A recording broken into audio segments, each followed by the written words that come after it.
हमारा स्वभाव माया में ही सुख ढूंढने का बन गया है। इसके कारण अधर्माचरण बन जाते हैं। उसके फलस्वरूप बड़ी विपत्तियां, दुख, क्लेश, अशांति, नाना प्रकार के द्वंद्व सहने पड़ते हैं। फिर लगता है कहाँ भगवान हैं, अगर वो होते तो हमारी रक्षा कर लेते ना। हमने क्या बिगाड़ा भगवान का, हमारे साथ ऐसा क्यों कर दिया। ऐसे अज्ञान जनित प्रश्न हमारे हृदय में हमारी आस्तिकता को उखाड़ फेंकते हैं। विश्वास करो, जिसका अहम समर्पित हो गया है और जिसका अनन्य चिंतन होने लगा है, सारी जिम्मेवारी प्रभु उसकी ले लेते हैं। संचित कर्म को भस्म करके, क्रियमाण को निष्फल करके, प्रारब्ध को निष्प्रभावित करके उसे परमानंद में डुबो देते हैं। अगर आप अपना भार प्रभु के चरणों में समर्पित करके निश्चिंत होना चाहते हैं तो दो बातें हैं। आप बेपरवाह हो जाएंगे, आपको प्रतिपल अनुभव होगा कि हमें कोई हाथ पकड़कर चला रहा है। हमारे जीवन रथ का वो सर्वज्ञ सारथी बन चुका है, कदम कदम पे मुझे बचाकर आगे बढ़ा रहा है। ये तब अनुभव होगा जब अहंकार समर्पित होगा। थोड़ा भी अहम है तो ये अनुभव में नहीं आएगा। दूसरी बात, अनन्य चिंतन। फिर तुम्हें योगक्षेम की चिंता बिल्कुल नहीं होगी। ये अज्ञान जनित धरा में मैं कर रहा हूं ऐसा, मैं आगे ऐसा कर लूंगा, मैंने पीछे भी ऐसा किया है, ये भ्रम। अनन्यश्चिन्तयन्तो माम ये जनाः परिपासते तेषां नित्याभियुक्तानां योगक्षेमं वहाम्यहम्। भगवान ठेका लेते हैं, बहुत महान है। जब तक अहम है और अनन्य चिंतन है तब तक सूत्र लागू होगा, अवश्यमेव भोक्तव्यम कृतं कर्म शुभाशुभम। आप अपने शुभ अशुभ कर्मों को भोगेंगे निश्चित। और जब आप अहम का प्रभु के चरणों में न्यास कर देते हैं, समर्पण कर देते हैं और प्रभु का अनन्य चिंतन करते हैं, अब आपकी कोई जिम्मेवारी नहीं रही। अब आप देखेंगे कि वो स्वयं आपके हृदय में बैठकर वही करवाएंगे जिसे परम धर्म कहते हैं। वो आपकी बुद्धि में ऐसा योग अपना प्रदान कर देंगे, कभी कोई अधर्माचरण का निश्चय ही नहीं हो पाएगा। पर उसके लिए अनन्य चिंतन, तेषाम सतत युक्तानाम भजताम प्रीतिपूर्वकम। प्रेम पूर्वक निरंतर सतत जो भजन करता है तो ददामि बुद्धि योगम तम येन माम उपयांति ते। मैं उसे बुद्धि योग प्रदान, बुद्धि योग अर्थात अब कृष्णाकार बुद्धि हो गई, भगवदाकार हो गई। अब उसमें विषय स्फुरण की गुंजाइश ही नहीं रह गई। किसके? जो सतत भजन करता है, अनन्य चिंतन करता है। ये दो बातें परमार्थ की बहुत महिमामयी हैं। अहम का समर्पण और निरंतर चिंतन। ये दो बातें पकड़ ली तो परमार्थ की ऊंचाई पर चढ़ जाओगे। यही दो बातें ना होने के कारण अन्य सब साधन होने पर भी भगवदानंद का अनुभव नहीं होगा। अनुभव नहीं होगा तो विश्राम भोगों में होगा। भोगों में विश्राम होगा तो कुछ दिनों में मलिन बुद्धि ये प्रश्न उठा देगी, कहाँ वो रक्षा करते हैं, ऐसा होता तो ऐसा कर लेते ना। ऐसे भ्रम पैदा हो जाएगा। अगर शुद्ध बुद्धि भगवत भजन परायण है तो जो रक्षा करने वाले हैं वही सृजन करने वाले हैं और वही विनाश करने वाले हैं। जो अधर्माचरण अहंकार से कर्ता भोक्ता भाव लिए हैं, उनके कर्म के अनुसार उनको फल भोगते हैं। भगवान कहते तिनकह काल रूप में भ्राता, विनाश लीला भी उनकी है। वो अपने आप से अपने आप का सृजन करते हैं, अपने आप से अपने आप का पालन करते हैं, वो अपने आप से अपने आप का लय कर लेते हैं। ये बुद्धि योग प्राप्त महापुरुष ही निश्चय कर पाते हैं। बुद्धि योग उसी को प्राप्त होता है जो सतत भजन करता है। तेषाम सतत युक्तानाम भजताम प्रीति पूर्वकम राधा राधा राधा। यदि सतत भजन नहीं, अहम समर्पित नहीं, तो परमार्थ की बातें केवल होती, स्थिति नहीं होती। लेकिन परमार्थ का सुख कौन चाहता है? सुख तो सब चाहते हैं, अविनाशी, निरंतर प्रफुल्लित होकर के परमानंद में मगन रहना। पर इसकी जो दिशा है, इसका जो मार्ग है, उस पे आप कदम भी नहीं रखना चाहते। और जहां दुख ही, अशांति ही सुख का रूप लेके आ रही, उसी को गले लगाना चाहते हैं। बस यही भ्रम दूर करने के लिए जिसने भ्रम रचा है, वही भगवान शास्त्र रूप में, संत रूप में, सदगुरुदेव के रूप में हमें वो मार्ग बताते हैं जिससे हमें परमानंद का अनुभव होता है। पर हम मन के अनुकूल होने की बात सोचकर कि अगर हम मन के अनुकूल नहीं होंगे तो ये जलाएगा हमें कष्ट देगा। अहम की अनुकूलता, हमें सम्मान मिले, हमें प्रियता मिले जगत की, लेकिन हम अपने आराध्य देव से विमुख रहें, कदापि नहीं। ये बड़ा भ्रम है, आप इसे अच्छे से समझ लो। ये कभी विश्राम को प्राप्त नहीं हुआ।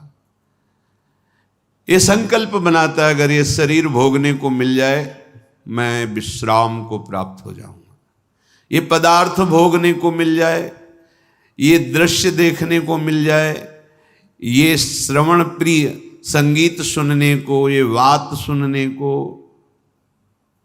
इंद्रियों के सहित मन, शब्द स्पर्श रूप रस गंध, और चाहता है विश्राम। भ्रमित करके हमको जहां बिल्कुल विश्राम नहीं है, बिल्कुल आनंद नहीं है, वहां ले जाता है और फिर खुद अनुभव करके कहता है इसमें तो नहीं है, शायद उसमें होगा। फिर वहां से विचलित करके दूसरे में, दूसरे से तीसरे में पूरा जीवन व्यतीत कर देता है। पकड़ो तो इसकी चाल को। ये छलिया हमको छल रहा है और हम अपने आप को इसके अधीन करते चले जा रहे हैं, और उसकी चाल को ना समझकर हम समझते हैं ये मन हमें सुख देगा, जो कहता है वो मुझे कर लेना चाहिए।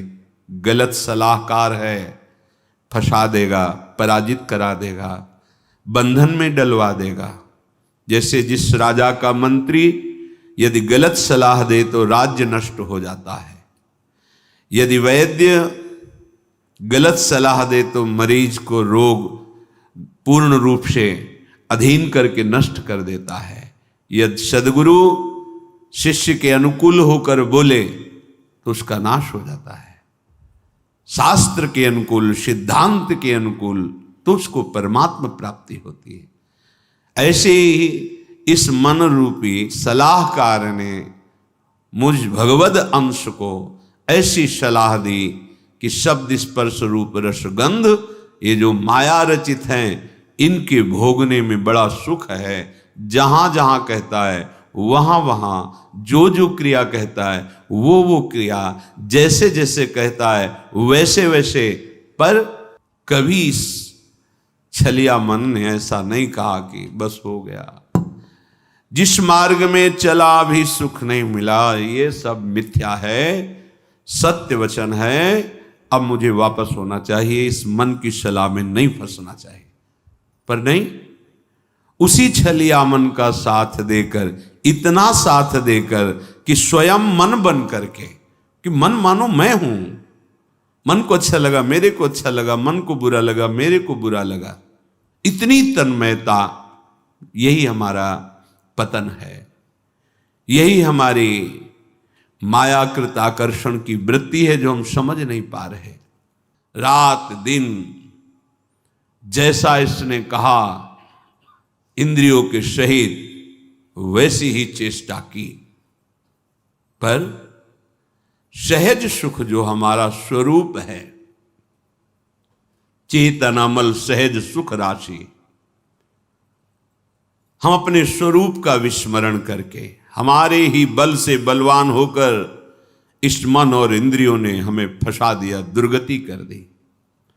अपने सहज सुख को, जो आत्मस्वरूप है, जो आराध्य देव हैं, सहजानंद वर्षिणी श्यामाजू, इनके नाम सुख को, क्या पैसा लगता है नाम में? अंदर ही अंदर राधा राधा राधा, किसके सहयोग की जरूरत है? कौन सी क्रिया के संपादन की जरूरत है?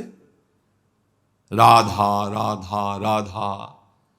अब नाम स्मरण करते हुए जो धर्म कर्म है खूब करो, 10 गुना लाभ बढ़ेगा। 1 अंक विराजमान कर दिया, फिर शून्य बढ़ाते चले जाओ, 10 गुना उसका महत्व बढ़ता चला जाएगा शून्य का। 1 हटा दो, सैकड़ों शून्य बना दो, कुछ नहीं हाथ लगेगा। ऐसे ही सहज सुख, नाम रूप लीला धाम, ये हमारा स्वरूप है, हमारी आत्मा है, ये हमारा आराध्य है। भूल गए इसे, सहज सुख को भूल करके इंद्रिय और मन के द्वारा हम ठगे जा रहे हैं रात दिन, अपने को बड़े बुद्धिमान समझ रहे हैं। इसीलिए कहा गया है राम ही भजई ते चतुर नर। वही चतुर है इस संसार में जो माया के आकर्षण से बच करके नाम जप कर ले जाए।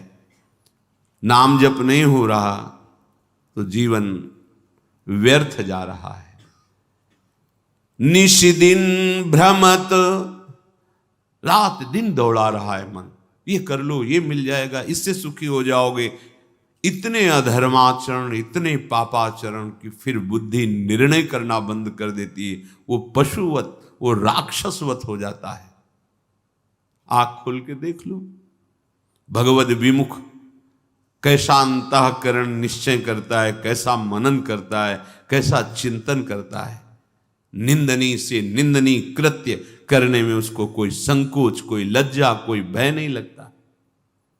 दुर्दशा यही है, जीते जी दुर्दशा यही है। आप अपने बल को भूल करके इनके अधीन हो गए, अब ये जो चाहे करवा रहे हैं। हम कहते हैं हमारे में तो सामर्थ्य नहीं, वो आपकी ही सामर्थ्य से हो रहा है, आप समझ नहीं पा रहे। भ्रमक, आप भ्रमित हो गए हैं। ऐसा लगता है मन बहुत बलवान, इंद्री बहुत बलवान, और आपके ही बल से वो बलवान है। श्री प्रहलाद जी महाराज भगवान नृसिंह देव जी से कह रहे हैं, हे नाथ, जैसे एक पुरुष की बहुत सी स्त्रियां हों और वो अपने अपने शयन गृह की तरफ उसे खींच रही हों, ऐसी दुर्दशा है। नेत्रेंद्रिय अपने सुख के लिए, श्रवणेंद्रिय अपने सुख के लिए, घ्राणेंद्रिय अपने सुख के लिए, रसेंद्रिय अपने सुख के लिए, त्वगेंद्रिय, जनेंद्रिय, सब। प्रभु बचा लो इस दुर्दशा से जीव को। तो प्रभु ही शास्त्र, सदगुरुदेव संत के रूप में वो सूत्र बताते हैं, वो युक्ति बताते हैं, जिससे तुम मुक्त हो जाओगे इस बंधन से। फिर तुम्हें समझ में आएगी ये बात। अभी तो ऐसा लग रहा है कि कथा भागवत का कोई पुण्य मिले सुनने का, और जो चाहे वो हमें लाभ मिल जाए, बस यही है। यद्यपि विषयों के संग ने कितनी जलन प्रदान की, असही। पहले भोगने की इच्छा की जलन, फिर भोगने में जो इच्छा की थी भोगने की, वो सुख नहीं मिला। फिर उसके बाद एक नवीन तृष्णा, नवीन भोग वासना, वो जला रही। भोगते भोगते क्षीण हो गई शक्ति, बलहीन हो गया, इंद्रियां बलवान, भोग इच्छा बलवान, रात दिन जला रही। ऐसे संकट में, ऐसी प्रवृत्ति में वो निकल नहीं पा रहा, अंदर ही अंदर जल रहा है, कैसे निकलूं? यद्यपि जान रहा है कि यही मुझे कष्ट दे रहा है, यही मुझे फंसा रहा है, फिर भी उसी में। यद्यपि विषय संग सह्यो दुषह दुख, विषम जाल अरुझान्यो। आहा, असही संकट सह रहा है, कठिन जाल में फंस गया है। ये जाल दिखाई नहीं देता, बस फांस लेता है। कहां फंसे हो देखो, पर अंदर से ऐसे फंसे हो कि जी नहीं सकते। ये माया जाल है। मछली फंसती तो जाल तो दिखाई देता है, लेकिन माया का फेंका हुआ जाल दिखाई नहीं देता, फंस जाता है जीव। और ये सदगुरुदेव के शास्त्र के वचन ही इस जाल से तुम्हें मुक्त करा सकते हैं, दूसरा कोई नहीं। और इस जाल का प्रभाव है कि उस जाल से निकलना ही नहीं चाहता, उसी जाल में सुखी रहना चाहता है। ये बड़ी विचित्र दुरत्यय भगवान की भ्रमात्मक माया है। यद्यपि विषय संग सह्यो दुषह दुख, विषम जाल अरुझान्यो, तदपि न तजत मूढ़ ममतावश, जानत हो नहीं जान्यो। एक को फेंक के आ रहा है, जला के आ रहा है, गाड़ के आ रहा है, और कह रहा है भाई रो मत, सबकी यही दशा होती है। जान रहा है इसका, अरे कोई साथ नहीं जाता, सबको ऐसे जान रहा है, पर ना जानो। वो केवल बोल रहा है, अंदर से नहीं समझ रहा है, फिर जाके उसी विषयों में सुख खोजता है। उसको ये पता नहीं कि जिस शरीर का आश्रय लेकर हम विषय भोग रहे, ये शरीर ही नष्ट हो जाने वाला, ये शरीर ही दुखमय है, फिर इससे भोगे जाने वाले विषय कैसे सुखमय हो सकते हैं? रसेंद्रिय अच्छे अच्छे पदार्थों के लिए ललचा रही है, खाने के बाद 6 घंटे के बाद ऐसा दुर्गंध युक्त मल बनता है, उसी को ललचा रही थी। कैसी कैसी माया जनित जाल के फंदे जिसने हमें बांध रखा है। अरे केवल प्राण पोषण करो, धर्म युक्त कार्य करो, निरंतर नाम जप करो और छूट जाओ इस शरीर बंधन से। ये समझ में ही नहीं आता। तुम अविनाशी हो, शरीर विनाशी है। शरीर से जितने भोग भोग रहे हो, ये सब मायाकृत जादू का तमाशा है, इनकी सत्ता ही नहीं है। बस प्राण पोषण करो और प्राणनाथ का भजन, उनकी आज्ञा के अनुसार मुक्त हो जाओगे इस माया खेल से। बहुत जन्म हो गए, अनेक जन्मों में बहुत से कर्म किए, और ये कर्म रूपी कीचड़ में ऐसा फंसा लिया, हम निकल ही नहीं पा रहे। एक कर्म बख्शने वाला नहीं। एक एक चेष्टा इस भूमि पर जो आप करेंगे, एक कर्म भूमि है। इस भूमि पर इसीलिए शब्द कहा है। अन्य लोकों में वही कर्म करोगे जो तुम्हें भोग भोगने, बस नवीन कर्म नहीं होता। देवलोक में नवीन कर्म नहीं होता कि आप नया अनुष्ठान कर्म कर, नहीं, अपने किए हुए अनुष्ठान का शुभ फल भोगो। नरक में अपने किए हुए अशुभ कर्मों का, पाप कर्मों का फल भोगो। अन्य लोकों में भी ऐसा है, एकमात्र ये। इसीलिए यहां जन्म लेने के लिए देवता भी ललचाते हैं। बड़े भाग मानुष तन पावा, सुर दुर्लभ सदग्रंथन गावा। ये कर्म एक एक सेकंड का हिसाब है। आप क्या बोल रहे हैं, क्या देख रहे हैं, कैसे पूरा का जितना समय दिया गया, 80 वर्ष 100 वर्ष, तो जिस दिन आप इस भूमि पर प्रकट हुए उसी समय से शुभ अशुभ कर्म का भोग लागू, और जहां चेतना जागृत हुई नवीन कर्म वो आपके ऊपर। शास्त्रीय सिद्धांत से शायद 14 वर्ष की अवस्था तक मांडव्य ऋषि धर्मराज से व्यवस्था बनाई थी, क्योंकि उस समय पूर्ण चेतना धर्म की क्या वृत्ति ये नहीं जागृत होती, तो उस समय तक के लिए तो इसके आगे जो कर्म होते हैं उनका एक एक हिसाब होता है। ऐसा ना समझो आप जो हंसी मजाक कर रहे हैं, आप देख रहे हैं, बोल रहे हैं, छू रहे हैं, ये सब आपका रजिस्टर है, बढ़ रहा है। किस विषय में आप बोले, क्या बोले, उस बोलने में क्या दोष था, आपने क्या क्रिया की, वो सत शास्त्रों की सम्मति से है या निषेधात्मक है, उसका फल आपको मिलेगा। और यदि एक आप युक्ति सीख गए कि अब जो मैं कर्म करने जा रहा हूं वो श्री भगवान की प्रसन्नता के लिए होगा और भगवान के द्वारा दिए बल से होगा, वो कर्म बांधेगा नहीं, और जब कर्म हुआ तो पूर्ण समर्पित प्रभु को मुक्त हो जाओगे। पर कहां इतना ध्यान है, अहम इतना स्मृति थोड़ी रहने देता है कि ये कृष्ण प्रीत्यर्थ कर्म करने जा रहा हूं, ये कृष्ण प्रीत्यर्थ कर्म हो रहा है, ये कृष्णार्पणम मस्तु के लिए कर्म हो रहा है, अभी आनंद आने लगेगा। पर नहीं, अहंकार से मैंने किया, मैं करूंगा, मैं